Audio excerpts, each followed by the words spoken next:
Lashaman, my teachers, my colleagues, everyone, thank you very much. Lashe, Lashe, everyone, thank you very much for giving me this opportunity. So, good afternoon, everyone. Thank you.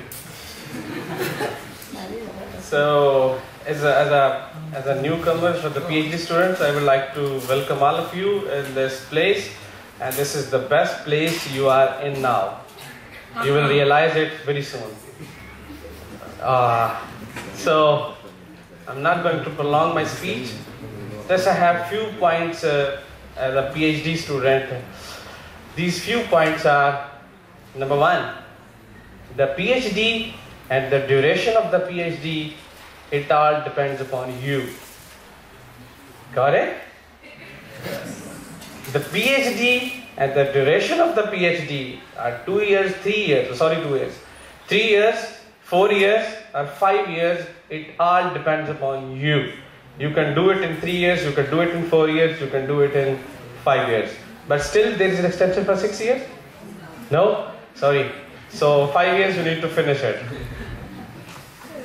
The second point is the PhD is the stage as the initial stage of self-learning. Self-learning. And for the self-learning, you need to have a flexible environment. And Tongsai is the best possible situation where you can have every kind of flexibility you want. Got it? Yeah. You can sleep in Bililo for the whole day. No one is going to ask you. Not even the Julie Loshir, the Lu Loshir, no one is going to ask you. But you can spend the whole day in learning anything, whatever. And the third thing is PhD. What is PhD?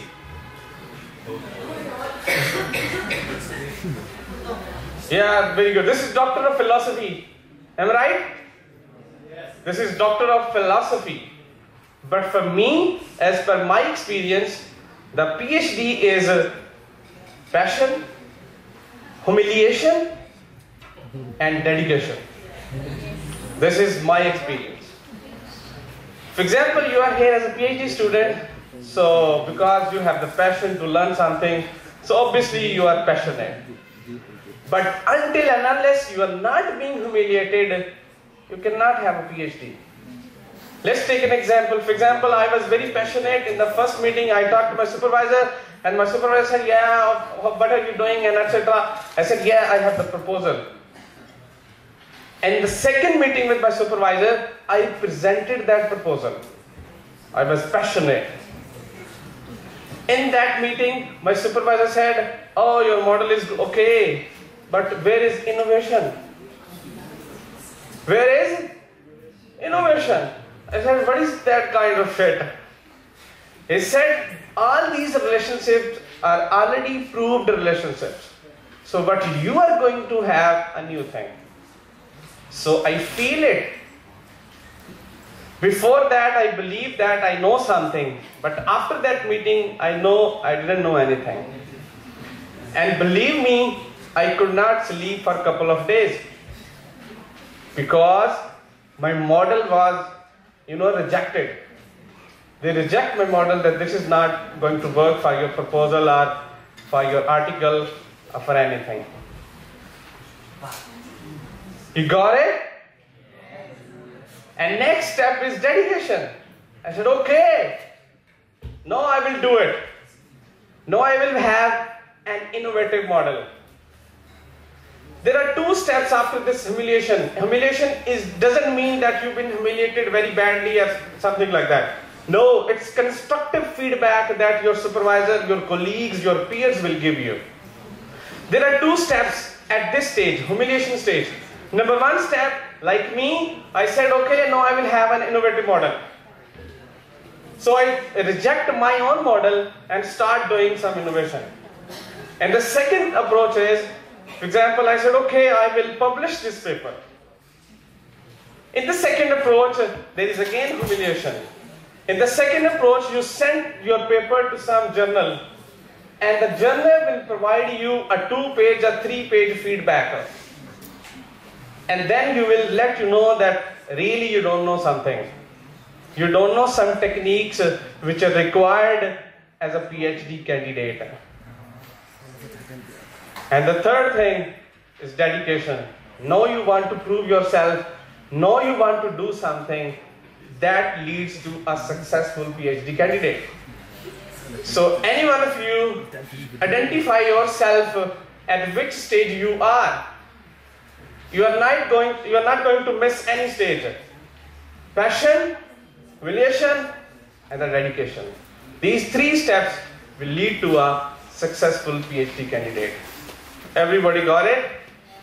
I hope so. Really? Fourth thing, learn Chinese.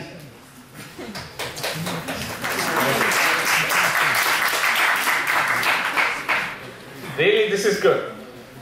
As an English student in PhD, we believe that we don't have a time. But I believe we have much more time. So we can spend some time in learning the Chinese.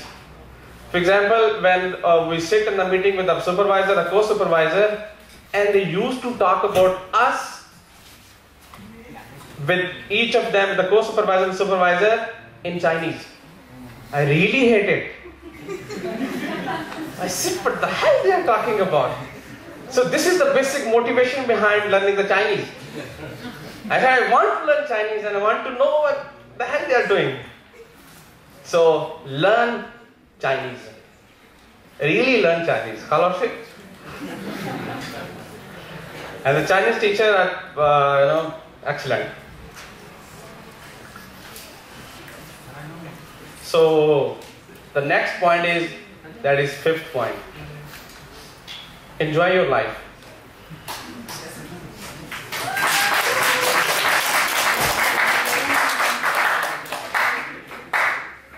Enjoy your life. You have your own enjoyment criteria. I'm not going to, it's very subjective in nature, so I'm not going to restrict you about your criteria. For example, Tim has a girlfriend, he can announce his girlfriend's happy birthday. I don't have a choice.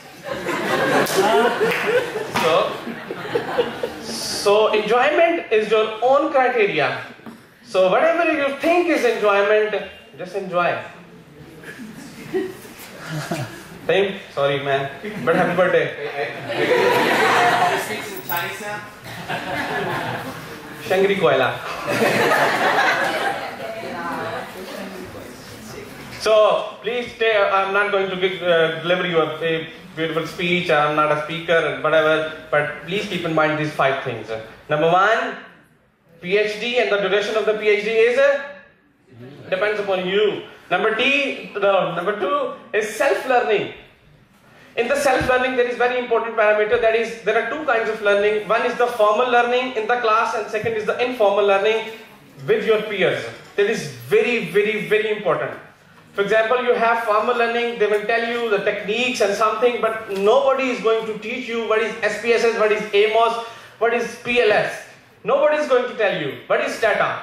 I'm telling you. So you can learn these techniques through your peers, your friends.